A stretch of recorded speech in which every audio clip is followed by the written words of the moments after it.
ഈശോയിൽ ഏറ്റവും സ്നേഹം നിറഞ്ഞ സഹോദരി സഹോദരന്മാരെ, ഇന്ന് ഞാൻ നിങ്ങളുമായി ചർച്ച ചെയ്യാൻ പോകുന്നത് ക്രൈസ്തവ വിശ്വാസത്തിന്റെ അതിമഹത്തായ ഒരു സത്യമാണ് ഈശോ സ്വയം ശൂന്യവൽക്കരണം എന്നത്. അതാണ് യേശുക്രിസ്തുവിന്റെ മനുഷ്യാവതാരം.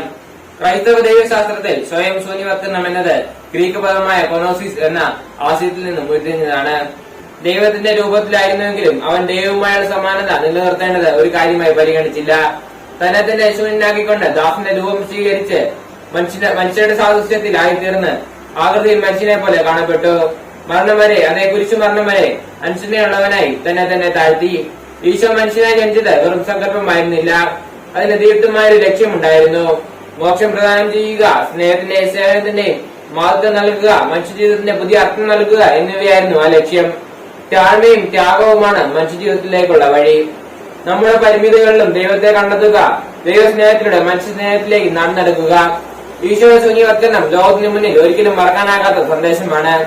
താഴ്മയുടെ വഴി സ്വീകരിക്കാൻ ഈശോയുടെ മാതൃക നമ്മെ സക്തരാക്കട്ടെ എന്ന് ആശംസിച്ചുകൊണ്ട് നിർത്തുന്നു. ആമേൻ.